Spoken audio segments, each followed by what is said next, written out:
And somebody said, God, you're so passionate about it.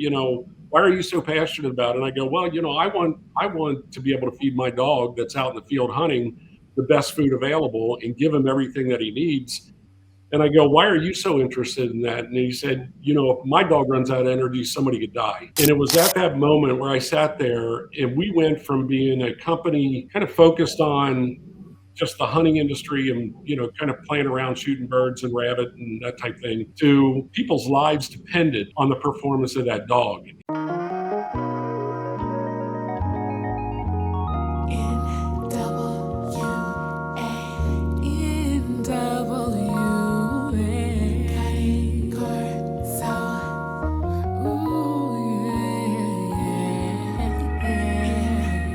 Welcome to NWA Corsos podcast, where we talk all things dogs.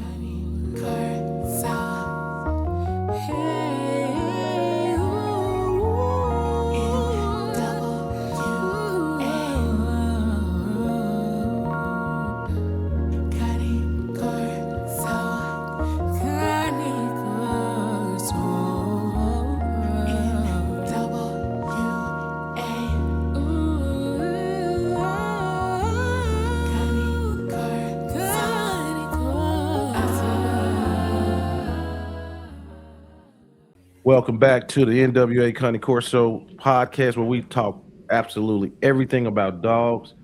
Today we have representatives of Kinetic Dog Food. Ian and David's in the house. How you guys doing? Hey, good. Good, man. Thanks for having us. Right.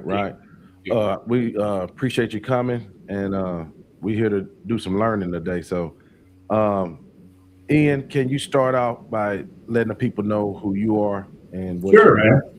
Yeah, so my name's Ian Donovan. I deal a lot with the law enforcement and military side of the house for Kinetic Performance Dog Food. My background is in the military. I was in special operations as a Green Beret for my whole career. At the end of that career, I moved over to the canine detachment, and those dogs did three things for us. So they explosive detection dogs, they tracked enemy personnel, and then they bit those enemy personnel all the time. Sometimes when we didn't need them to, sometimes they bit friendly personnel, but we worked through all that stuff. So just very, very high end, high performing dogs that are under incredible amounts of stress. It was during that time that, and we'll talk a lot about this today, we saw that there was a big need to rectify the nutritional deficiencies that the dogs were being exposed to and experiencing. So at that point in time, we'll get more into it, but that's where I found Kinetic Performance Dog Food. It completely changed the program for us, completely changed what we were capable of being able to accomplish with the dogs.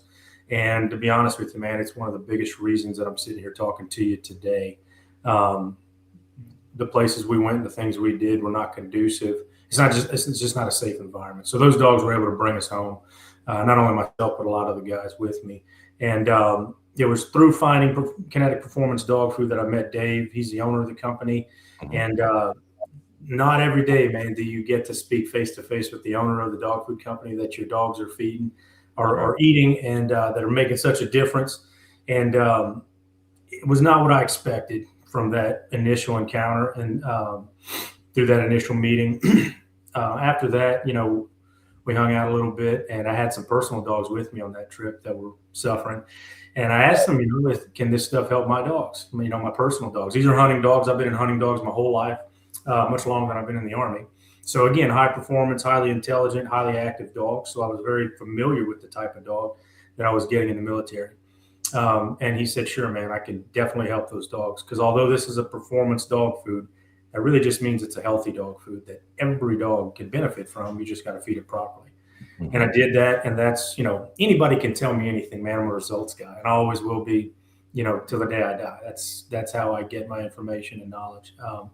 And the results were there, not only with my personal dogs, but with the working dog that I had. Right. And through that relationship, I kept deploying, kept going overseas, kept working. And Dave and I just got closer and closer together until, I got out of the military and kind of came over to his side of the fence and started working on the conventional side with mostly law enforcement and military, but a lot of hunting dogs, a lot of sporting and working dogs. So that's who I am, and that's my relationship with Kinetic. And we'll get into it a little more because there's some pretty good, realistic real world scenarios that come from my background and my experience with Kinetic that tie directly into performance canine nutrition and what you can see from it. Absolutely. Dave, how you doing, Yeah. sir? No, I appreciate you having us, Joe. It means a lot to be able to sit and talk to you. And Ian went from the dark side to the really, really dark side. So he went from chasing around human beings, in theater to joining us, which has been a lot of fun. But Dave Dorson, founder of Kinetic Performance Dog Food, and we get the question all the time, or I get the question all the time. People are like, what made you start a dog food company, or what was the catalyst behind it? And the reality is I was working for a big pet food company, and was a director of sales. There was another guy that was involved with the company as a director of marketing, and we had developed, or the company had a line of food that was developed for hunting dogs or dogs under stress. And so we went through an internal merger within the organization, and they started looking at things going, hey, what's our profit levels on this particular product? And what's the profit margins on this item? And so we would sit and talk about the brand attributes, what's the core market focus like? Who are the people that we're selling this product to? What's the profitability on it? How big is the market? And as I'm sitting there in those meetings, and I think we all know it as consumers, that a lot of the things that are put in the marketplace today go through a total analysis, and some of it is what are the ingredients in the particular product, but more importantly to the company, these big corporations, is what's our profit margin. And so what happened is they started looking at it, and we would sit in these meetings as leadership, and they would come in, and it was usually the CFOs or the finance team would come in and say, hey, you guys had a really good third quarter, but you missed your numbers by 13 cents a pound. So we're going to put barley in the food. And so what they started doing was taking what was a good formula and breaking it down and going, we need to hit these margins. And so while most of us think that the nutritionists or formulators control the ingredient profile in a food, and it doesn't matter whether it's dog food or cupcakes, it really comes down to the finance team looking at it saying, you have to hit these profit margins. So they didn't really care what we thought. They ended up putting barley and some other stuff in the food. And when they do that, they can take out what are the important ingredients, which is animal protein. Right. And so you remove the animal protein, put in barley or put in wheat or soy, and that does have protein in it. And then just replace, one protein with another. And so we started getting calls almost immediately from a lot of our partners out there, kennels that we were feeding, hunting lodges that were saying, what'd you guys do to the food this time? And we're like, oh, we don't know, because they didn't even tell us they were doing it. And so I ended up leaving the company. Another guy left. We got together and started drinking beer at a fundraiser that we were at. And you never want to drink beer and start a business. That's, so just some advice to your right. viewership, okay?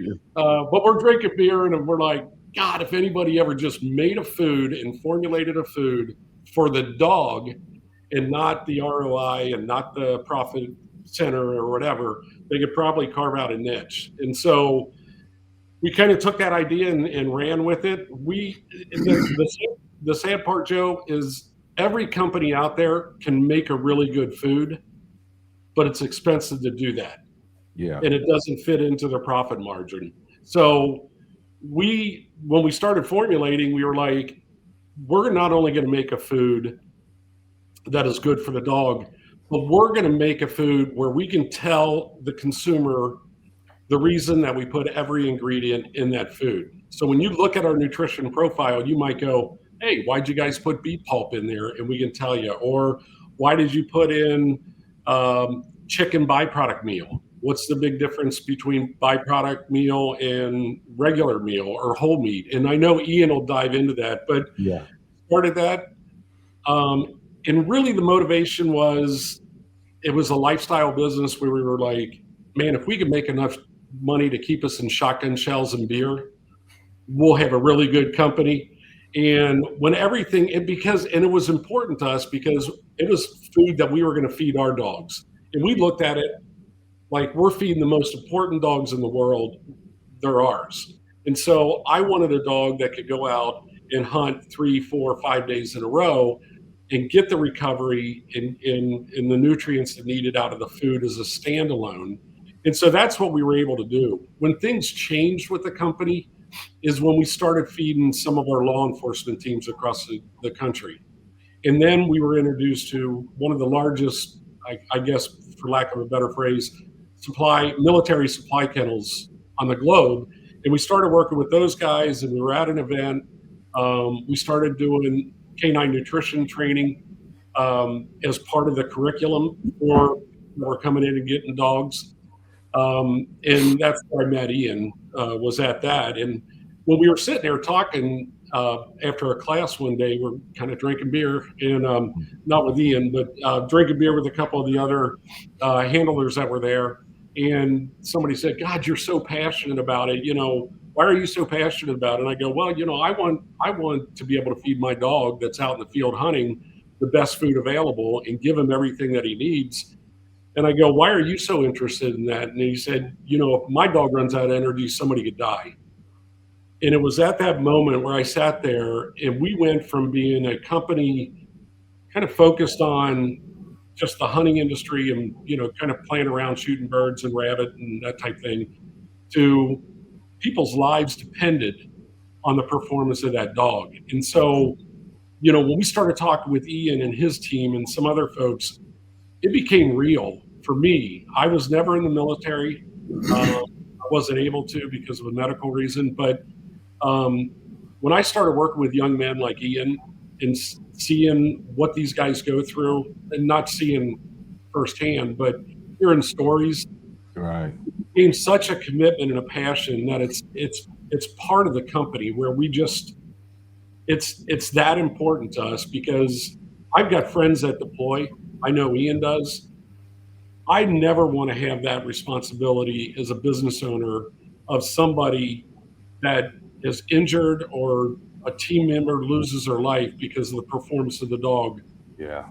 wasn't at the peak where it needed to be. That's right. So I know that's a long story, but it's the reason, and it's the passion behind the company that we have now. So a lot of times what happens is companies will come out and they have all the right intent and right reason, and maybe they make a good food. And it was funny when we were talking with Tony. Tony was just going right down the list. This used to be a good food.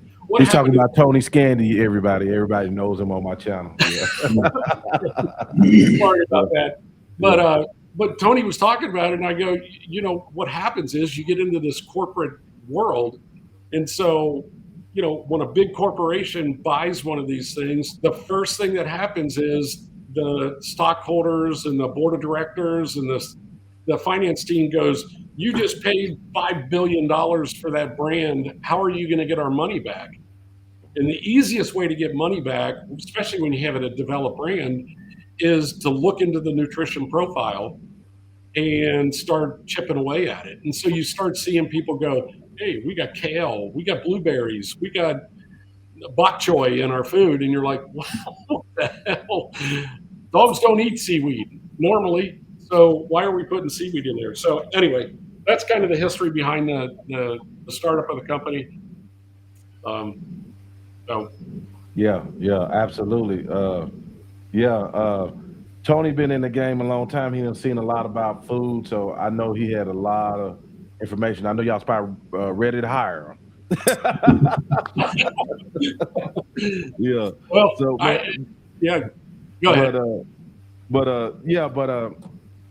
I appreciate you both for coming and everything, and so I guess we're gonna take it to Ian and let him just walk us through some things about the food, and I'll just ask him questions as we go Sure. along.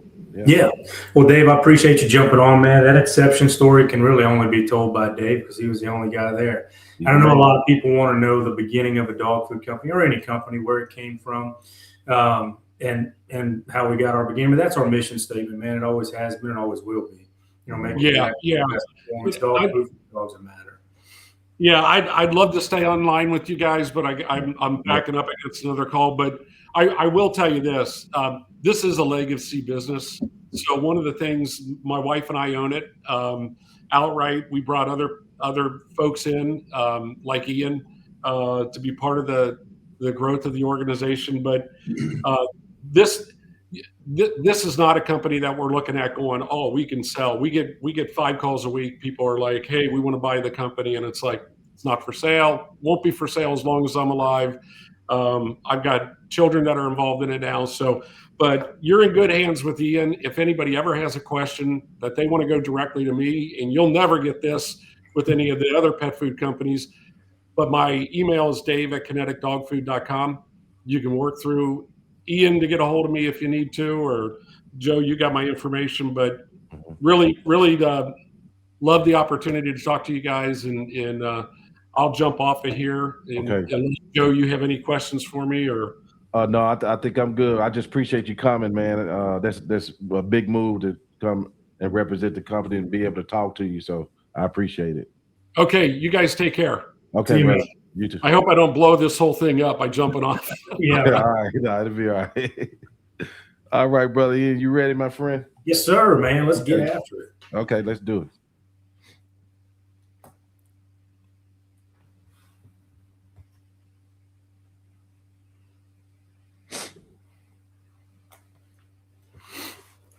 You want to knock off the list, or you just want? Yeah. I'll let you start off the your talking points list, which is where are we going to start here? Number 2 or 3 is where you want to go. Yeah, let me pull it up. Okay. I should have printed it out. And you know what, Ian? I think I might pull up the website as you talk and just kind of scroll through it. Yeah. At some point. Mm-hmm. Yeah. So, your canine handler in the military, huh?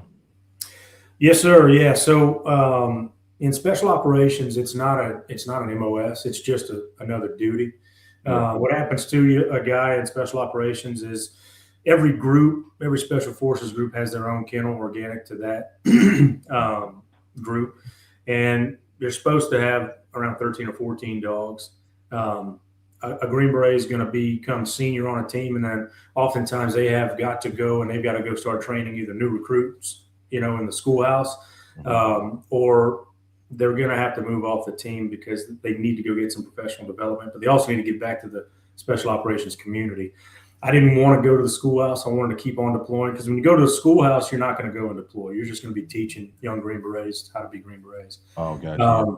So I made that switch, man, to the dog kennels, and I did that for a couple of reasons. One, I had always been in dogs. I'm a dog guy. I've always had working dogs, hunting dogs, sporting dogs. I did see the difference on one prior trip when I was not a dog handler. There was a dog handler attached to us, and the things that dog was doing, I really connected with it. I was always the type of guy that wanted to increase my ability and my capabilities. So I wanted as many tools in my toolbox as I could to increase lethality and survivability. They go hand in hand. You can be as lethal as you want, but if you don't know how to survive, it doesn't really matter. You can focus just on survivability, but if you're not lethal, that's not going to matter either. So increasing both of those things was paramount for me, and that's really the biggest reason I went to the dog kennels, man. Again, these dogs do incredible things, and there are also a couple different types of missions special operations are tasked with. One of those missions is where you go and you'll train the special operations of another country so that you can increase their capabilities. And sometimes you may deploy with them. Sometimes you're just training them. I had no desire to do that. I'd done that a couple of times, and I would much rather just go to combat with my American special operations guys and go do the job we were designed to do. So that's what I did. And I worked 3 separate dogs there. over the course of 3 or 4 deployments. 3 deployments, but I would go and as I would gain seniority at that kennel, I became kind of the lead green suit trainer, or the lead enlisted, soldier that was also training, because we do have a civilian trainer that's at each location. Okay. But oftentimes I would get those guys spun up for deployment. I'd expose their dogs to things that we were seeing over there. Kind of go through the playbook with them, make sure they had good standard operating procedures, make sure they understood the enemy's SOPs and TTPs. And that way we're just increasing their ability to do their job, meet mission success, and then increase survivability of the guys that they're after. Because the cool thing as a dog handler, man, is on every mission, they want the dog in front of the assaulters, right? So as an assaulter, man, you've got a bunch of alpha males, meat eaters. They want to get to the door and go do God's work. Yeah. So you're racing to the door and then kind of slow down and be pretty tactical once you get there. I was able to kind of cut everybody out and get to the door first, because every seasoned operator knows the asset that they have at the end of that leash. They want that dog in there first so that he can either draw fire or he can tell them if there's a bomb at the breach, that they're going to step on. There are people that we can't see, maybe behind a fake wall or in a hole underneath a rug. I mean, all things that we've seen these dogs do that are incredible, that just they set us apart. They give us a leg up on the competition. And getting a leg up on the competition is what war's all about. That's how you come home, and that's how you win them. So that's what we want to do. But yeah, man, if you want to, I think it'd be beneficial, man, if you want to just go down that list for me, if you got it in front of you. Yeah, I got you. Yeah, for sure. Out as we go down. But again, if it comes up, or if any of your viewers or your listeners have any questions that they might have sent to you, or I don't know if I got them. Just let me know. We've had a lot, man. We're going to talk about everything performance dog food oriented today. Okay. Well, let's start here. You got the 3 components of performance: sporting, working, hunting dog. Yeah. How do those formulations work with each? Yeah. And great question. So that is something that I try to define beginning of every single conversation with anybody who's got a performance dog. So performance dogs are comprised of 3 components: genetics, training, and nutrition. Okay, you guys understand how important genetics are to any working dog, but any dog in general that you want to work with or you want to ask to do a job. Premier genetics are going to get you a significant part of the way. In our world, we had premier genetics. We go to Europe directly and we seek out those premier genetics that are created by selective breeding over generations and generations. So what we get in special operations is a genetically modified freak show. Okay. It's a green dog that doesn't know anything other than drive. They're super, super environmentally sound, and they've got drive for days. I like hunt drive. I will select hunt drive over prey drive all day, but they need to have both. So we have premier genetics in our program. The next thing that these dogs are composed of is training. We did not skimp out when it comes to training. We would, at the end of my career, I was a kennel master, and every year I would send my guys to different courses. I would have the best trainers come to our location and train my guys and train my dogs on how to train their guys. So we had premier genetics and we had premier training. But if you don't fuel your genetics, they're never going to reach their full genetic potential. And if you don't fuel the dog to do what you're training him to do, he's never going to reach his full training potential. You know what I mean? So I look at these dogs as a 3-legged stool, Joe. Yeah. If one of those legs is shaky or weak, the stool is not going to stand.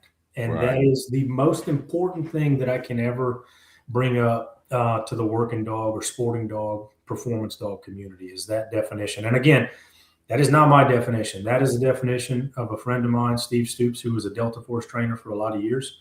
I wish I could coin it as my own, but he told me that one day. And I said, man, that is the most accurate definition of what these dogs are, So that's really where I start. I start by defining the actual animal that we're talking about and the animal that we're feeding. It's super important to understand what we're talking about fueling. But I mean, I'm sure you see it in your community. People hammer on genetics. Oh, yeah. And then they hammer on training, but they'll feed them cardboard, Yeah. It's just not ever going to make. And it didn't. We had a ton of problems in our program as well. We had the premier genetics, we had great training, but the first ingredient in the dog food we were feeding was whole grain corn. That's a big problem. Yeah. And we'll talk about why that's a big problem. Yeah. But those are the dogs that we're fueling. People have to understand that. The quicker they understand that, man, I had a lot of good dogs that probably could have been great dogs if I would have understood what I know now. And I also understand that not many people are going to understand what we're talking about. I mean, this is kind of boring stuff, man. I'm going to try to make it interesting, but just understand that the more you understand this, the healthier your dog will be. The longer your dog is going to be around. Okay. And if that's a dog that you want, some genetics from, it's very important that he's healthy enough to pass those genetics along. Yeah. I heard a breeder friend of mine saying most people get beat their dogs lose at the food bowl, and because they got to get the proper nutrition. If dogs could talk to us, man, they would tell us how shitty they feel. That's the bottom line. Yeah, absolutely. We as dog owners and dog handlers and dog trainers need to be very aware of the signs that the way our dogs are communicating with us. Right. A lot of people don't see it. And we'll talk about, allergies. What people think are allergies are not allergies, man. People have allergies, and that's how these allergies are manifested in the human body. But when we see them in dogs, another thing's going on, and it's nutrition related. We'll talk about it. But absolutely, man, that's the number one thing to understand is really what you're feeding and how that dog's communicating with you. And we'll talk a lot about it, man. I want to give people as much advice as I possibly can. But at the end of this, the goal is that your viewers, your listeners can go out into the market and pick whatever food they want to, but just understand what they're getting and what they may not be getting out of that food. Right. I did have a question here. Dave, he was talking about how some dog food companies cut costs because with product and everything like that. Mm-hmm. How do y'all ensure consistency? Like if I buy a bag in January, June, I'm absolutely gonna get the same, correct? Because you can see differences in batches sometimes. Yeah. There's a lot of reasons for that, right? We have a locked-in formula. It's extremely important that you feed a locked-in formula. You say, Ian, I don't know what the hell a locked-in formula is. I get it, Joe. I'm gonna tell you what it is. Mm-hmm. A locked-in formula is when you fully define every single one of your ingredients. Okay, dog food is composed of proteins, fats, carbohydrates, fibers, and minerals. Okay. Mm-hmm. Those components. It's very, very important that you identify your proteins and fats. You name your proteins and fats. Mm-hmm. Okay. We'll probably just go down the list now because that's a great question. But essentially the answer to your question is you got to feed a locked-in formula. The way you know you're feeding a locked-in formula is they name the ingredients, and that way it cannot change. Okay, so you don't look at the front of the bag. That's just a bunch of nonsense that the company is trying to sell you on their product. I need for you guys, your dogs need for you to be able to flip it around, look at the back of the bag, read the ingredient list, because that is what is going to tell you what's inside that bag of dog food. Okay, mm-hmm. So with your proteins, you need to have animal-based identified protein sources. Okay, meals and byproduct meals over whole meats. We'll talk about why. In your fats, they need to be identified animal-based fats. Okay, dogs do need carbohydrates. They do need fiber, but they just need the right type and the right amount. You don't ever want to see macro grains, corn, wheat, or soy. A lot of those are genetically modified, and there's a lot of variation there. Okay, that's why, again, if you have that high degree of variation from your grain sources, your carbohydrate sources, you're going to have a lot of fluctuation. If you don't identify the type of protein that you're feeding, or if you're feeding a whole meat protein, okay, that's one of the biggest lies in the industry, and we'll talk about it. Oh, yeah, we got to talk about that one. Oh, yeah. I'm going to come back to it, but I'll just tell you, identify your protein sources. Meals and byproduct meals are better than whole meats, and we'll talk about why. Identify your fat sources. They need to be animal-based, just like protein sources need to be. Your carbohydrates need to be micrograins as opposed to macrograins, and they need to be broken down. So no whole grains. We really don't want to see a ton of whole grains in dog food. It's very difficult for dogs to break this stuff down and leach what they need out of it. And then fiber needs to be a fermented type of fiber. It's really good with prebiotics in it for gut health, and it feeds the good microbes and the good bacteria in the gut. And we'll re-hit all this stuff, and we'll talk about what it needs to be. But minerals are extremely important, man. They're so often overlooked because people focus on the top 5 ingredients in the bag of dog food because that makes up 85% of what's in the bag.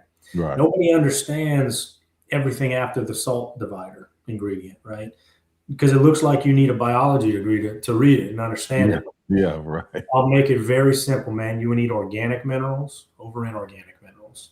We'll talk a lot more about that as we go and we hit every single one of these. But again, locked in formula, it's locked in because they've identified the proteins and the fats. They're not putting corn, wheat, or soy or any genetically modified grain in their dog food. You get a ton of variation there. And those are really the big ones. But we'll build on that as we start talking about what other things you need to look for in the micro ingredients, because there's macro ingredients. The top 5 make up 85% of the bag, and the micro ingredients make up the rest. But man, they are super important to how your dog is going to absorb the macro ingredients. That's the biggest part. Yeah, we'll talk more about it. Okay, sounds good. Yeah, and one thing about it too, I would just want to know your thoughts, because somebody's going to want me to ask on raw. Yeah. So raw and kibble. Yeah, man. That's a great question. I get it all the time. I want to say this as loudly and as clearly as possible from a dog food guy who sells kibble and who believes a lot in kibble and who feeds kibble. Okay. If you feed raw to your dog properly, it is the best diet for your dog. Hands down. You'll never hear me say anything else because I don't lie to you, Joe. That's the truth. It's the way that dogs were designed to eat. If you do it properly, it's the best way to feed your dog. The reason that the way that people screw it up mostly is to do it properly. It's pretty difficult and pretty expensive too. Yes. Yeah. You've got to feed the entire carcass. We want to mimic nature as closely as possible. Okay. And I go deer hunting quite a bit. If I make a bad shot on a deer, Joe, I'm going to go there. I'm going to look for blood. I might see some. I might lose it as I follow the blood trail. The next day, I'm going to go there. Look for crows, look for buzzards. I'll get my tracking dog. He's going to find it because his nose is better than my eyeballs are. We just know that in fact. And when I come upon that carcass that's been laying there for a day and the coyotes have gotten it, okay, I can still process all the red meat, mostly the front shoulders, the back straps, the tenderloins, the roasts on the rear legs. What I can't process, what the coyotes have eaten first, because it's where they need to start on a carcass, is the gut contents, the entrails, and the organs. Okay. That's nature's way of telling you exactly how you need to be feeding raw. Yes, you need the red meat protein. Yes, you need the bone, right? The bone and the bone marrow. But that's where most people stop. They feed bone, skin, and meat. The organs are the most nutrient-dense portion of any carcass. Okay. That's where you get all of your vitamins from. Okay. That's right. The gut content of the animal, the fermented plant product, roughage, has got a lot of prebiotics in it for the dog as well. The lining of the stomach is super high in vitamins, but it's also, you're going to have glucosamine and chondroitin from all the lining of the stomach, from the intestinal tract. You need to feed all of that if you're feeding raw. So it's a real ugly, diet. It gets pretty messy, and it's difficult to get the organs. It's difficult to get cleaned entrails. It's difficult to get stomach linings. If you're feeding a poultry raw diet, you got to feed the feet. You got to feed the cleaned entrails. You got to feed the organs. Pretty much everything but the feathers. But when you look at nature, you look at the stool of a coyote. I mean, it's all hair. It's the entire carcass. That's what they're eating. That's what they're. That's right. Yeah. So again, feeding raw is a phenomenal way to fuel a dog. What you need to look for if you can't do that, or if you're not willing to do it properly, because most dogs that feed raw or eat raw are mineral deficient because they're just getting the meat, skin, and bone. What you need to look for, if you can't do that, is a kibble that mimics raw as closely as possible. That's why we feed a byproduct meal. Chicken byproduct meal is the most nutrient-dense form of chicken protein available on the market. Chicken byproduct meal is chicken meat, skin, bone, necks, unborn eggs, cleaned entrails, feet, and organs that have already been ground and dried, so there's no moisture in it. 1,000 pounds of chicken byproduct meal, you're getting like 960 something pounds of protein. If you have 1,000 pounds of chicken, whole meat chicken, you're getting chicken meat, skin, and bone that has not been ground and dried. So it's showing up to the factory, the manufacturing facility, with all the moisture. Okay, that's where we'll move into that first ingredient lie if you want to go there. But we're on raw. That is my raw spiel, I guess you could say, man. But if you can't do that, you need to find a kibble that is a complete balanced nutrition formula that mimics raw as close as possible. So animal protein that's identified, meals and byproduct meals as opposed to whole meat, the right organic minerals, the right carbohydrates, the right fiber. Right. Gotcha. Give your dog the best start possible. We offer proven tools, products, and supplements backed by our real world experience and our passion for healthy dogs.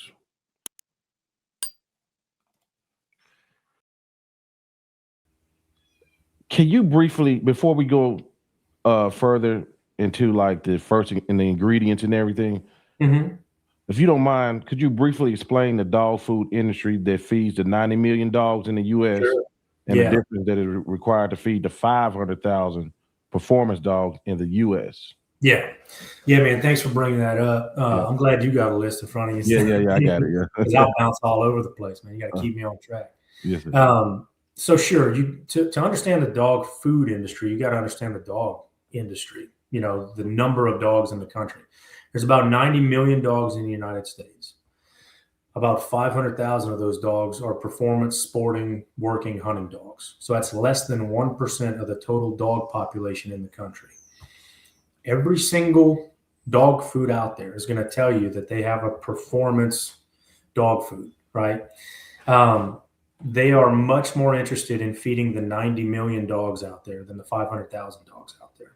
So the companion pet food market creates a product that they can feed to companion pets, but they put the same type of food with a different label and label it as performance. And your performance dog, if it's a true performance dog, is going to absolutely fall apart on it. There was nobody, as Dave alluded to, that was focused on less than 1% of dogs that make a difference, in the world that I came from. Now, I'm not telling you that Pookie on the couch isn't important.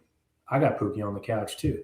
That dog does way more for my kids, who I love more than anything in this world, and their happiness than any of my performance dogs I got out of my kennel, right? So it's not that we don't want to feed those dogs, but nobody was doing anything for the dogs that, made sure I was going to be able to come home to my family and be a dad and be a husband. So that is what we focused on. We focused on putting a dog food together that was absolutely nutrient dense as possible, was extremely bioavailable. That means the dog can absorb it very easily, convert it to energy very easily. And it was going to be something that was going to fuel the work and the energy these dogs needed, but also the recovery rates that they needed to do the job again and again and again, day in and day out. So that's really the difference between this company and a lot of the companion pet food companies that are out there. That will tell you that they have a performance dog food, but the truth is they don't. And you'll see that if you put that food, and that's what we saw. Had 13 dogs in my kennel, in special operations. I put each one on a different food. And we just said, I don't care what you're selling me on the front of the bag. The results are going to tell us. The dog's going to tell us what we need to know. That's always been our motto. The dog, trust your dog, man. Trust your dog. If he's telling you there's a bomb there, doesn't make sense to you, listen to your dog, man. If he's telling you there's a bad guy there, doesn't make sense to you, listen to your dog. If we're in the field and my dog's pointing and there's a bird right there and I'm thinking there's no way there's a bird there, trust your dog. Every single time, man. They're better than we are and they're right. So why would I not trust my dog when it comes to what his body's telling me nutrition-wise? And that's what we had to do. But again, man, The dog food industry is a multi-billion-dollar industry. As Dave talked about, these big companies have corporations that own them. And a lot of the companies own each other. Sometimes they get bought out. You see a big change in the dog food you're feeding. That's because they've been bought out or merged with another company. And the people that are controlling the ingredients are the ones that are controlling profit margins. Yeah. Those companies are focused on profit margins, man. We are not owned by a corporation. We're a small family-owned company in this country, America. Yeah. And that allows us to do the right thing. That allows us to do the right thing for the dog when it comes to ingredients, because nobody's going to tell us to change ingredients because we're not hitting a price point.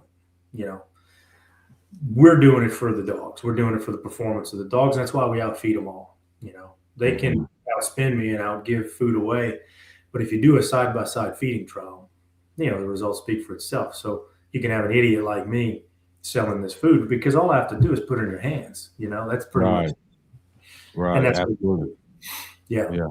So, and you was talking about these companies. I won't call names, but they're big box major names that own these dog food companies. I suggest everybody do their research. You'll be surprised. Yeah. Yeah. Because they're the same companies that make human grade food as well. Exactly. That's where I'm going. They understand, you know, the consumer, I got to go buy my own food, right?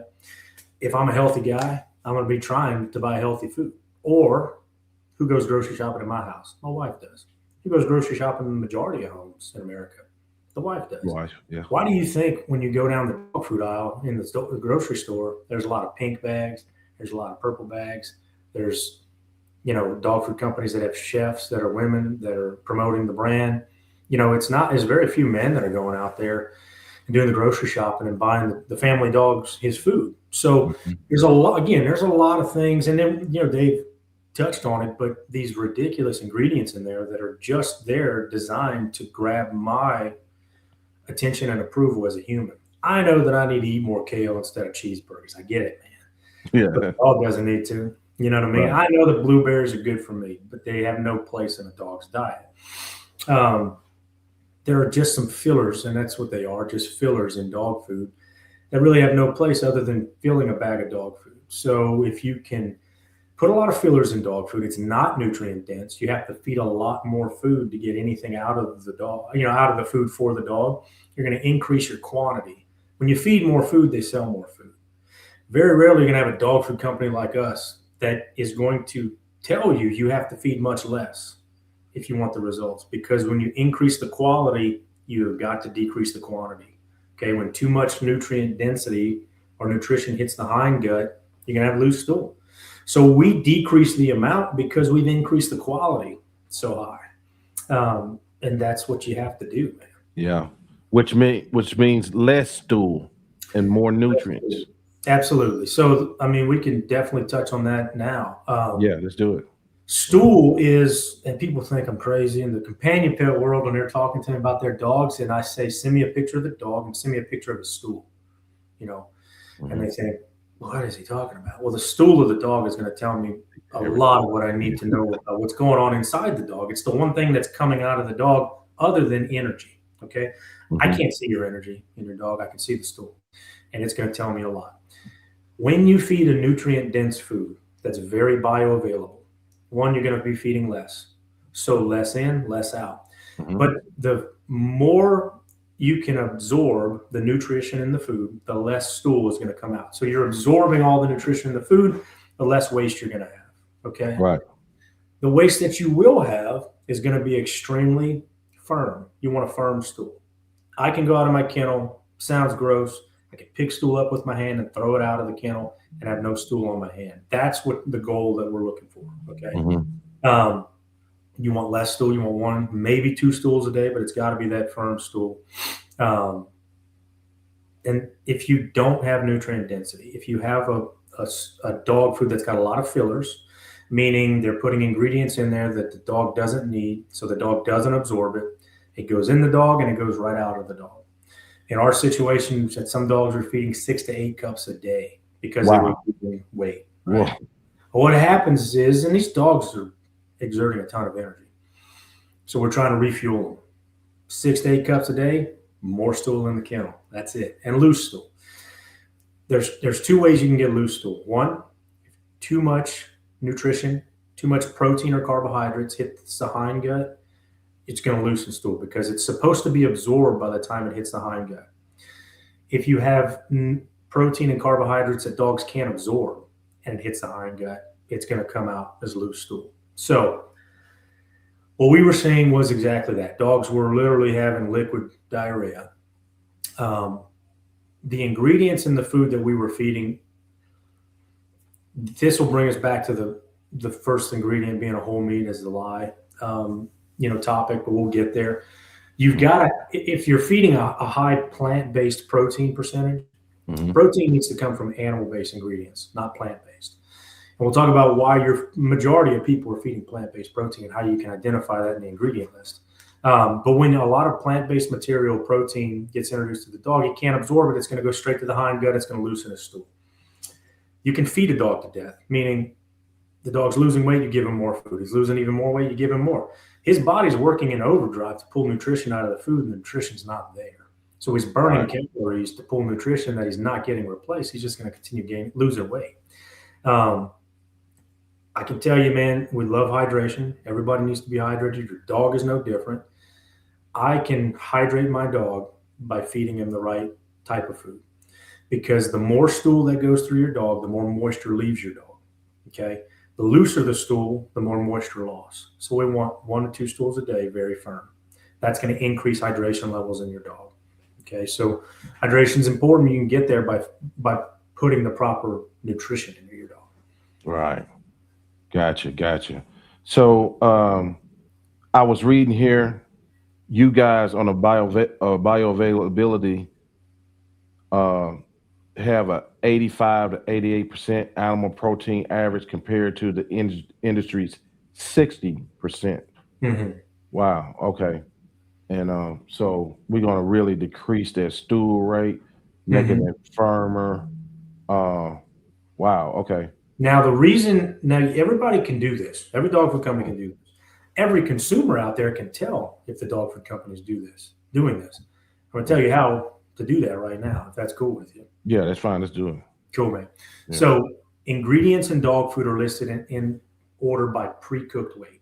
Okay, that's one rule you got to understand when you're reading an ingredient list. So ingredients are listed in order by pre-cooked weight. The top 5 ingredients make up 85% of what's in that bag. A good performance dog food needs to have animal-based identified proteins and fats in the top 5 ingredients. The closer to the front of the list, the higher your protein and fat ratios are going to be. Okay. You want to stay away from a whole meat protein source as a first ingredient. And here's why. Again, ingredients are listed in order by pre-cooked weight. We're going to take chicken, for example. Whole chicken is chicken meat, skin, and bone that has not been ground and dried. It's got all the moisture in it. Chicken meal is chicken meat, skin, and bone that has already been ground and dried. Chicken byproduct meal, chicken meat, skin, bone, necks, unborn eggs, cleaned entrails, basically the entire carcass that has already been ground and dried. So if you see a meal or a byproduct meal, all the moisture has been removed when it gets there. If you see a whole meat of any source, it's 70 to 75% water. If you have 1,000 pounds of whole chicken in this batch of dog food, because again, I'm not the smartest guy out there. We're going to keep math real simple. It's here for a reason. 1,000 pounds of whole meat chicken, man. You're going to get about 300 pounds of protein in that batch. Okay, because 70 to 75% of that is water. It's going to get cooked off in the process. Yeah. But legally, they can list it as the first ingredient because it's listed in order by pre-cooked weight. So when you have a whole meat as your first ingredient, look at your second and third ingredients. Okay, the majority of the time, I'd say 9 times out of 10, you're going to have a plant-based protein. Okay, you think you're feeding your dog whole meat chicken. Look at the second and third. If you see soy meal, soybean meal, corn gluten meal, corn protein meal, corn germ meal, and that's a 30-20 formula, 30% protein, 20% fat. Man, your chicken has fallen out of the top 5 ingredients. So your second and third ingredients are your first ingredients. That's what people need to understand. Wow. Yeah. When people come to me and say, man, my dog's allergic to chicken because I'm feeding whole meat chicken and then corn protein meal and then corn gluten meal and corn germ meal or wheat meal or soy protein meal or soybean meal, your dog's not being fueled off of chicken. He's being fueled off of plant-based protein. So dogs utilize protein for muscle development. They utilize fat for energy. Okay. We'll talk about fat next. So in your meats, in your proteins, have identified animal-based proteins. Meals and byproduct meals are better than whole meats by far. Okay. Because if I have 1,000 pounds of chicken meal or chicken byproduct meal, you're getting like 960 to 970 pounds of protein. Okay. It's already showing up ground and dry. Fat, super important, man. I said you got to have animal fat. Okay. It needs to be an identified source. Okay. I don't want to just see the ingredient animal fat. That allows the dog food company to call the rendering houses, the fat rendering houses, when it comes time to make a batch of dog food. And they just got out of their corporate meeting, and the big wigs up top have told them, man, we're looking low this month. This is the price point you guys need to reach in this batch of food. Right. He's going to get on the hook and call the rendering houses and start shopping price for fat. So whatever fat was in the first batch that you fed is probably not going to be in the second batch you feed, may not be in the third batch you feed. Animal fat can be any type of animal fat that's available to them. Okay. It can also be a combination of different animals. So if you don't know what you're feeding, again, that's not a locked in formula. A whole meat source as your first ingredient is not being honest. Okay. It's actually, they're taking strides to be dishonest with you. Yeah, there's a lot of wordplay I noticed. Yeah. Oh yeah, man. It's cheaper for me to get my 30% protein out of corn protein meal than it is for me to get it out of chicken. But if I lie to the consumer and put chicken as the first ingredient, that's what he thinks he's getting. The good thing for us is a performance dog is going to tell you the lie. You know, he's going to show up. Yeah. You know what I mean? So that's really super, super important, man. That first ingredient lie and the top 5 ingredients are super important. Now, protein is very important. I talked about byproduct meals. Very, very good, nutrient dense protein source. But if you're feeding a byproduct meal, identify it. If you have poultry byproduct meal, that's any poultry that's available or a combination of different poultries. So chicken byproduct meal, turkey byproduct meal, that's what you need to look for. Identify it, because if you don't, it's going to be different. It could be different every single batch. So again, not a locked-in formula. Yeah. Same thing with animal fat. Identify the fat. Make sure it's animal-based. When we come to carbohydrates, again, micrograins are better than macrograins. Dogs utilize carbohydrates as an immediate energy source. Right. So animal fat is really good for sustained energy. When I want to get that all-day energy that never, falters because the dog is constantly fueled off that animal fat, that's my sustained energy. The spike in energy, immediate energy, comes from the immediate glucose spike comes from carbohydrates. So they do need them. They just don't need a ton of them. Okay. When you look at an ingredient list, you shouldn't have 16 carbohydrates on there, because that dog is going to have an immediate glucose spike and then a crash and zero sustained energy. Okay. Which it may be okay for companion pets, probably is. But the types of carbohydrates matter. We use brewer's rice. It's already broken down. It's extremely bioavailable for dogs. They can absorb it, utilize it for immediate energy. Ground grain sorghum, same thing. We have brown rice in our food. Those are the carbohydrates. When it comes to fiber, I want a fermented fiber. Ground plain beet pulp should be in every single dog food on the market. Okay, right. The prebiotics in it are phenomenal. Flaxseed, another great one, has got prebiotics in it as well. Dogs, we'll talk about, eventually about gut health, but it's so super important for your dogs. One way that you can really affect gut health is what you put in the gut. But in the gut, you got to feed the good bacteria and starve the bad bacteria and get it out. And we'll talk more about it. Right. What's your thoughts on the minerals and organic versus inorganic? Yeah. So after your carbs and fiber, protein, fat, carbs, fiber, and minerals. Okay. Man, it is extremely important that you feed organic minerals. Organic minerals have a 90% absorption rate. Inorganic minerals some of them have a 60% absorption rate. Some of them have a 30% absorption rate. Some of them have a 20% absorption rate. Minerals are your zinc, magnesium, copper. Those minerals are super important for dogs, and they need to get the right amounts. If they are inorganic, if they're a sulfate or an oxide, stay away from them. They're going to have very, very low absorption rates. If they're organic, they're going to be proteinated or chelated. So zinc proteinate, zinc chelate, copper proteinate. The reason that organic minerals are so much more absorbable is because these minerals bind to amino acids or protein, and they shield them from all of the other harmful things in the gut that can degrade them. So it allows them to get into the bloodstream, into the muscle fibers, into the tendons, the ligament, the tissue, the skin. It allows for a better absorption. Into the muscle fibers is super important because that's where we get higher recovery rates from organic minerals. Why? Because they're bound to amino acids or proteins, and that protects the mineral. The dog absorbs it much, much quicker, much easier. And protein's super important for muscle development and building. Okay. In these large breed dogs like you guys have, it is one of the biggest reasons why you're not going to see, if you have the right organic minerals, you're not going to see any fall off from weak bones, bad joints, because these minerals are getting into the bloodstream, into the bone marrow, into the bones. They're strengthening the ligaments, the tendons.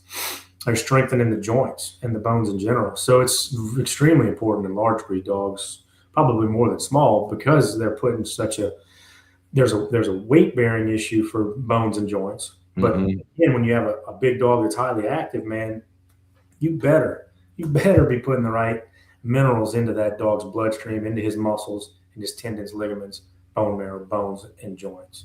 So that's what you want to see. Again, you want 90% of that mineral to be absorbed. You don't want 60% of it or 20% of it. Right. I'll tell you what, man, if you have really bad absorption rates in your food, the dog passes it out. You could have a dog that's eating his own stool. Happens all the time. All people think, oh, he's just a dog. He's nasty. He's going to do that. They lick their own butts. They smell each other's butts. Sure. But in nature, it's not natural to eat your own stool. Okay, nature doesn't do it. These dogs shouldn't do it. The reason they're doing it is because they can smell the nutrition that's still left in the stool. Their body's deficient nutritionally, and they're trying to glean it a second round. So if you have a dog that's eating stool, clear sign of nutrient deficiency. Missing something. Yeah. Okay. Yeah. That's what I always heard. So this is a big topic, especially when it comes to food. What is your thoughts on dog allergies? You're right. I get that a lot. I'm sure you guys get in the bully world, especially with the lighter colored dogs or white dogs. Yeah. I will tell you, man, the majority of the time your dog is not having aversion to any food. Okay. He could have, or let's say proteins or fats, where a lot of people think if they're feeding a whole meat chicken as a first ingredient, my dog's got a chicken allergy. Very rarely does a dog have an aversion to meat-based protein or meat-based fat. Your dog is having an issue with the other ingredients in there that are not allowing the absorption of nutrition. Okay, so what do people think allergies are? Redness, rashes in the skin, itchiness, yeasty ears, hair loss, thinning hair, bald spots, hot spots. Okay. If your dog has a bad coat, if he's got these rashes, if he's got skin loss, if he's got skin issues, he doesn't have a coat problem. He's got a skin health issue. Your dog skin, okay, the dermal layer needs to be conditioned properly with the right omega-6s and the right omega-3s. If a dog's skin is conditioned properly, the skin pore is going to be full of oil, the right type of oil, and that oil is going to condition the hair follicle. So you're going to have a shiny coat. You're not going to have excess shedding. You're not going to have skin or hair loss and balding. If you do have those issues, okay, the skin is not being conditioned, the skin is unhealthy, the pore is dry, and it's losing the hair follicle. It's not conditioning the hair follicle, so it's an unhealthy hair follicle, so it's letting it go, and it's continuously shedding. But more importantly, that skin pore that should be full of oil from your omega-6s and 3s is not. It's dried out. So bacteria can get in that skin pore, and then you've got an issue with what looks like a rash, okay, or hair loss or excess shedding. And that's what people think are, allergies, because that's how allergies come, manifest themselves in the human body. Right. I haven't said this yet, but I'm sure you understand the worst thing you can do for your dog is to humanize them. They're not humans. They're animals. They're a little different than us. Yeah, absolutely. But we just have to understand how to not only communicate with them on their level and understand how they're trying to communicate with us, but fuel them properly on their level, right? And that's why I say most people won't feed raw properly, because it's gross. Right. They want to be able to go to the store, get chicken quarters and feed it to the dog. That dog is going to fall off, man. He's going to look terrible. He's going to feel terrible because he's extremely mineral deficient. So that is really what happens with allergies. It's very, very rarely does your dog have an issue with the meat-based protein or fat in the diet. He's got an issue with the fact that he's actually being fueled with plant-based proteins and fats. He's not getting the right omega-6s and 3s, and he's very mineral deficient. Mm-hmm. A lot of dogs are balding behind the ears or at the edge of the ears. I'm sure a lot of your dog's ears are docked, so you're not even going to see it. Yeah. But, the sawtoothing or the fringing at the edge of the ears. Yeah. There's signs of mineral deficiency. Oh, gotcha. Any preservatives, and what are your thoughts on preservatives in food? Yeah, you got to have natural preservatives. The synthetic preservatives are 100% cancer causing in dogs. Now, a lot of people think their dog dies of old age. A lot of these dogs are dying because they're cancer riddled. You're not going to know it unless, you're really having some big issues. But what you want to look for as far as natural preservatives go is rosemary extract is a good one. Mixed tocopherols is a good one. Citric acid could be another one that you want to look for, but mixed tocopherols for sure, and rosemary extract for sure. You anything else is going to really, really harm your dog.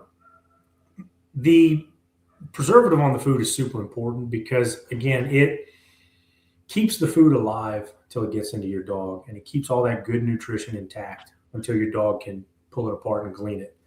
The majority of companion pet foods out there with synthetic, not only synthetic preservatives, but inorganic minerals, your dog is getting zero mineral by the time you feed that food. Because not only has the preservative, broken down, and it's not doing anything to protect against pre-oxidation of that mineral or the vitamins that are in the food, but your minerals are trash anyway. So they're going to degrade prior to the dog even getting them. So a lot of those dogs are mineral deficient. There's just zero minerals in the food at that point anymore. So preservatives, very important, or natural as opposed to, synthetic. Look for rosemary extract and mixed tocopherols. Mixed tocopherols should be in every single dog food. Unfortunately, it's not. But rosemary extract's another good one to look for. Gotcha. Supplements. Is there any need to supplement with this food, or how does that work? Yeah, a lot of people think they need to. And breeders, man, I love you to death. And pro trainers. Breeders and pro trainers, I love them, but man, they're their own Achilles heel, man, because every breeder kind of wants their own little spin on what they got, their own secret that works for them and separates them from their competition. And pro trainers and, guys that are competing are the same way. Mm-hmm. This is a standalone product. If you add to this product, it's too much for the dog. Okay. If you overfeed this product because you think, well, they say 2 cups is good for the weight of the dog, 3 cups should be better. No, don't do that. Do not do that. Again, that's important. With this food, in our initial talk, that's one thing I asked you. You was like, man, you feed exactly the way we tell you to do it. Yeah. It's enough. It's enough. Because the other, maybe that's why the previous discussion of a lack of things is why we was having to feed more. Yes. And, you know what I mean? Yeah. So, no, when you're feeding a trash food, okay, I'm not going to trash any company out there. When you're feeding a food that's lacking, right? Right. You got to feed more of it, but that's by design, man. Mm-hmm. You're having to feed more to get more into the dog, but it really doesn't work. You're going to have to feed the recommended amount. And I always caution people and suggest that they feed just below the recommended amount initially, while the dog actually, his body starts transitioning to this level of nutrition. His body's used to letting a lot of stuff go. Now he's got a lot of really good nutrient density. So decrease the amount almost below what we're recommending and then build him up to maybe the recommended amount. Now, this is important, man. feed the dog in front of you. Okay. If I say to feed this for the weight of the dog, and the dog needs a little more based off of body composition, right? Hopefully everybody understands what I'm talking about, but the look of the dog, the energy levels of the dog, the body score, absolutely. Every dog's different, and every dog in a kennel is going to be different too. There's no one size fits all, amount for a dog. You're going to have to play with it a little bit, but with this food, play with it by quarter cup increments, 8-ounce cup increments. Yes, that is the amount that you feed is super important, man. I would make more money if I told people to feed more food, right? Because they would buy more product, but it's counterproductive with this food. It really is. You've got to feed the right amount, and it's less than what you think. Now, you're going to have the energy, you're going to have the recovery, you're going to have the body composition. Now, a dog is going to look at you like, I think you're missing half the amount of food that I'm used to getting. That's okay. That's okay. Just because he looks at you and wants more food, this is an extremely palatable food. We're very, very high in meat-based proteins and fats. So it tastes good to the dog. The dog's going to eat it very quickly and look at you and want more because it tastes good. It doesn't need more, okay? Right. I can eat an entire pizza, probably more than one myself. Do I need to? Absolutely not. No, I need to get my fat ass over there eating salad. But, I definitely don't need to eat as much. These dogs are the same way, man. And with this food, it's really going to be counterproductive. Gotcha. So the schedule, how many, some people feed different 1 to 2 times a day. Yeah. What do you recommend on the feed? Yeah, again, every dog's different, but I feed once a day at the end of the working day. Me too. The reason I do that, man, is anything you put in the gut is going to require energy for that dog to process. Although it's a little bit of energy, here's the deal. If I go on a road trip with my kids, I got 5 of them, and say we're going on a long road trip, I'm waking up at 2 in the morning and I'm driving because I can do that, and they're going to be asleep and quiet for the majority of my road trip. Now, the night before I put fuel in my tank, I top off the tank. I'm going to degrade that entire tank the next day. Then I'll fuel up at the end of the day, potentially at the end of that road trip. It's the same concept with these dogs, man. Top off the fuel tank at night. They're going to go to sleep. They're going to absorb all that good nutrition, and their gas tank is going to be topped off for the next day. And then throughout that next day, they'll empty the tank, deplete the fuel tank, and you'll top it off again. If I'm going on a 12-mile run, right, like we do often at my previous job, I ain't doing that no more, Joe. But when I used to do it, I never eat a big breakfast, But if I needed to carb load the night before, I would do that. Same concept. Yeah. Exactly. Once your stomach empty. And again, man, when we as humans eat, why do we feel tired afterwards? People say, oh, now I feel relaxed, or I can rest. No, you feel tired because your body's working now. Your body's expending energy to process the food. Yeah, you're right. 100%. Yeah. Dogs are the same way, man. It's ignorant for us to think we should put food in them to fuel them prior to working.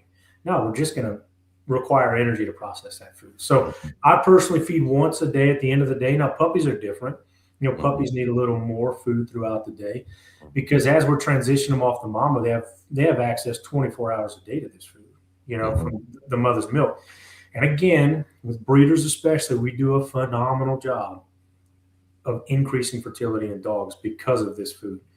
A lot of breeders, man, they're reactive instead of proactive, where they focus on the puppies and they have their own little formulations for their puppy food. They have the puppy food, but then they add 17 things to the puppy food and put their spin on it because they've had to, right? Yep, 100%.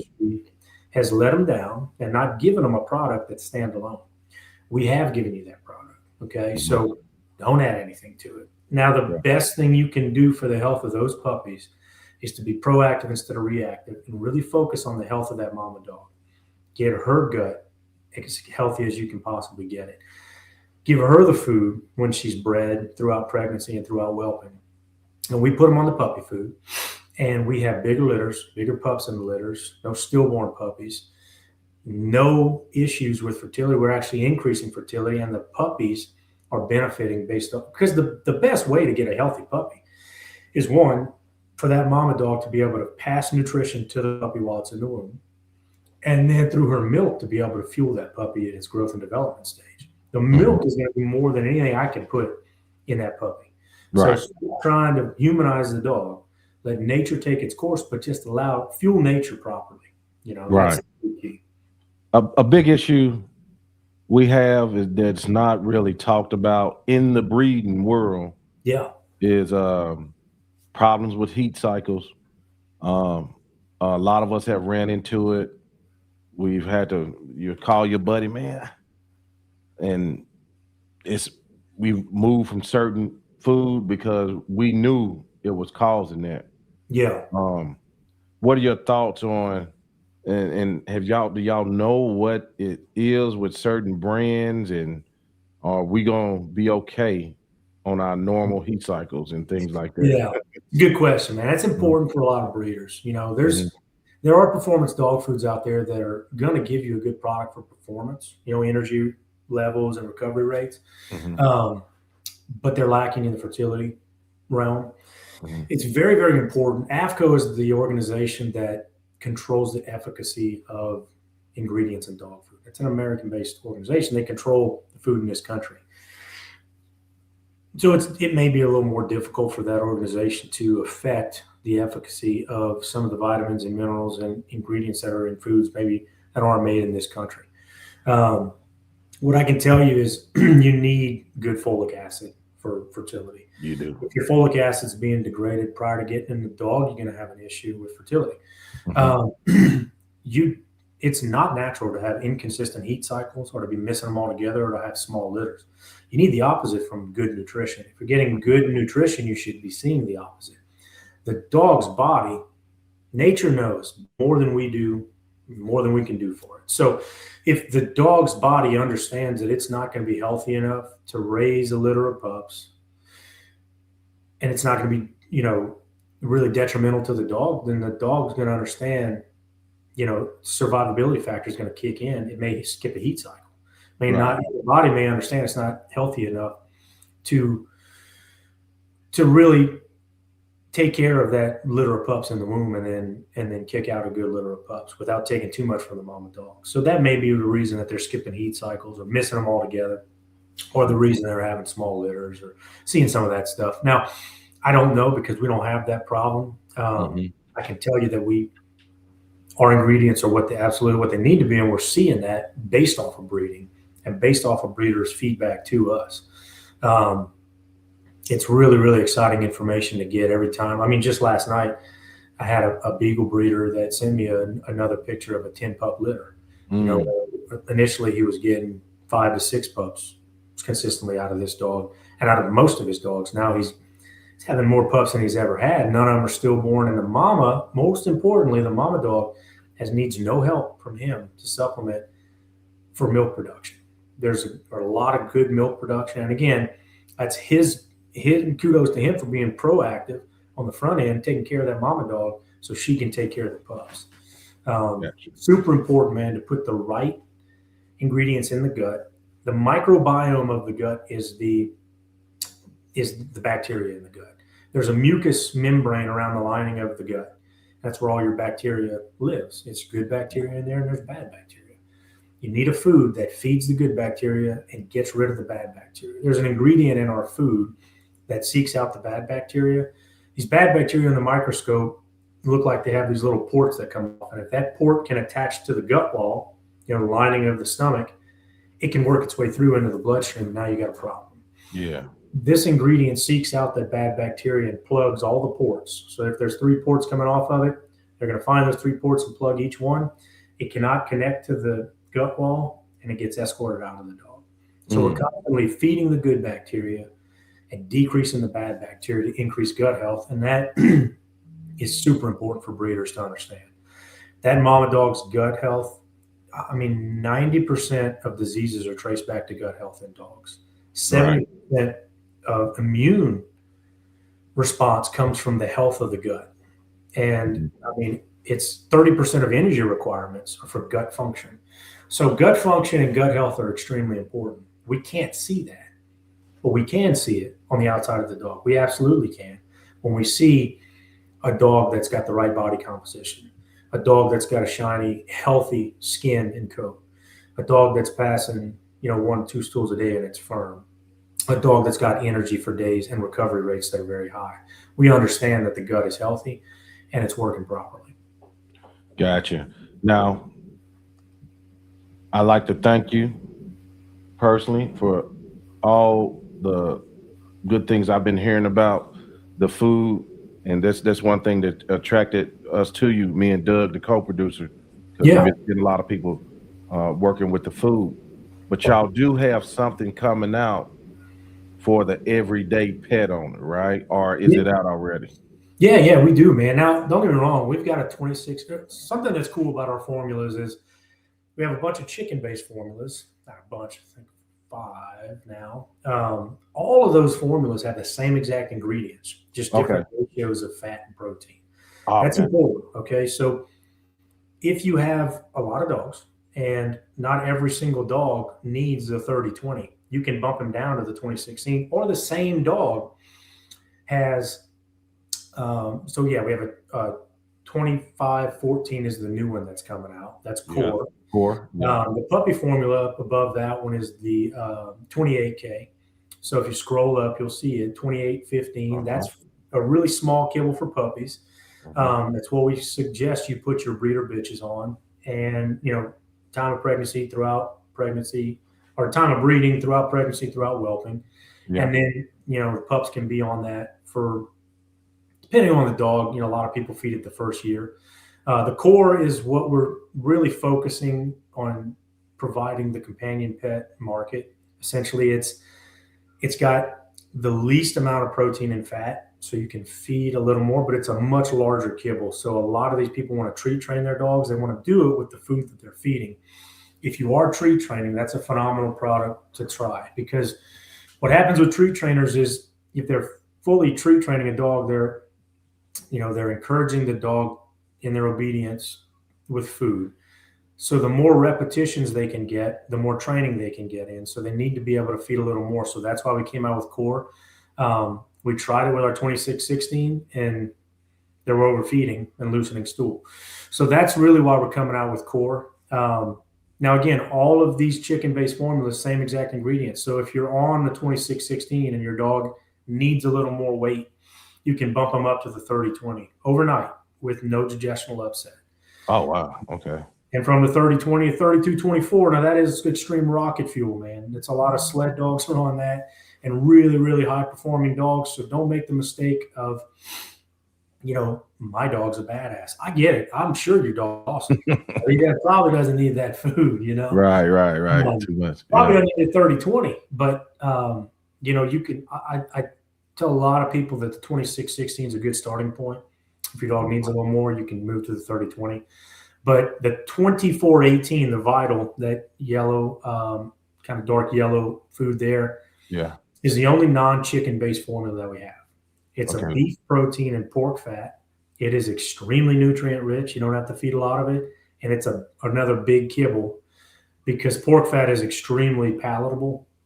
So dogs like the way it tastes. That's another good treat trainer. It's an all everyday food as well. You just can't really overuse it for treat training. So that's why we came up with core. And core, we're hoping, is going to be available, man, mid-March, maybe early April. That's what we're hoping to get it out to people in that time frame. But it's a phenomenal product. Same exact ingredients as all our chicken-based formulas. But a bigger kibble for treat training purposes, as well as you can just feed it every day. Right. Okay. So what is the path to purchase this food? Yeah. We do sell pallets direct, man. That's not for everybody. That's 48 bags on a pallet. You can mix that pallet between all the different formulas at no extra cost, and we ship it straight to your door. These are 35-pound dogs. 35-pound bags.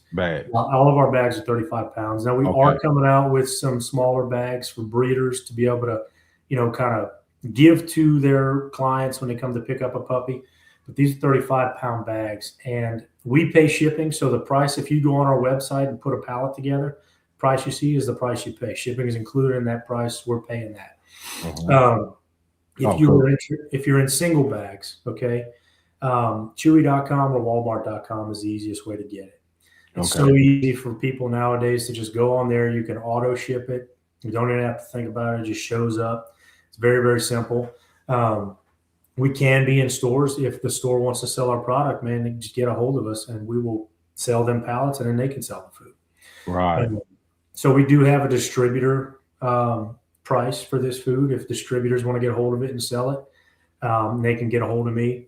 I'll get you my info. And yeah, man, we want to get this food to as many people as can benefit from it for sure. Absolutely. Single bags, chewy.com and walmart.com. And then for pallets, you can just come directly to us. Okay. On our website. Okay. For the pallets, I mean, could that be dropped off at residential locations? What's the stipulation? Yeah, for sure, man. So the back of every truck's going to have a lift gate on it, and they'll drop that pallet right there. You know, I live on a street, but my driveway's super long, and sometimes it'll come in a box truck, sometimes it'll come in an 18-wheeler. And if they don't want to, they can't pull into my driveway. They just drop it there at the end of my driveway, and I can go and deal with it from there. Oh, okay. Good. Okay. All right. Well, Ian, I think we covered all the things. I did have some viewer questions, but you was answering them as we was going on. So, okay, cool, man. Yeah. Good. Yeah. So, man, I appreciate it. Is there anything else you'd like to touch on before we get out of here? Man, I just want to thank you and thank your clients. If the best thing you can do for your dog, man, is really understand not only genetics and training, but that nutrition. Yeah. You know, everybody overlooks it. Don't be that guy. You know, Right. Your dog is important enough and special enough to keep around for as long as you can. And the best way to do that, man, is to fuel him properly. I am available for your listeners, your viewers to reach at any time. My email is ENDIAND as in dog at kineticdogfood.com. Get a hold of me, shoot me an email, and I'll get back with you. It's just we want to help as many of these dogs as we possibly can. And yeah, performance dogs is our bread and butter. It's very possible for us to feed every companion pet in the country if they feed the right amount. It's impossible for a companion pet food to move into the performance space. So we can affect performance dogs, and we can definitely help companion pets by the product that we create. It's just a healthy dog. That's what it is. When you increase the health of your animal, you will increase performance. So that's why it is a performance dog food. But above and beyond anything else, man, it's just a healthy, complete formula for your dog. Absolutely. Okay. Well, Ian, I appreciate it, and I hope the listeners jump in on that and don't get beat in the food bowl. That's right, man. All right. Well, we appreciate you, sir, and thank you for your service, man. Thank you, Joe. It's the best honor. It's the greatest honor I've ever known. But thanks for your time. I really enjoyed talking to you. Man, give me a shout anytime you got any questions. Okay. Take care of it. Yes, sir. All right. I appreciate you. Thank you so much. All right, man. Thanks. Yeah. All right. Step into the realm of canine wisdom with our podcast, NWA Corsos, where we interview dog men and women from around the globe. Discover their talents and insights on breeding, training, nutrition, and the rich history of dogs. Tune in to the most underrated yet influential dog podcast on social media. Your journey into the dog world starts here.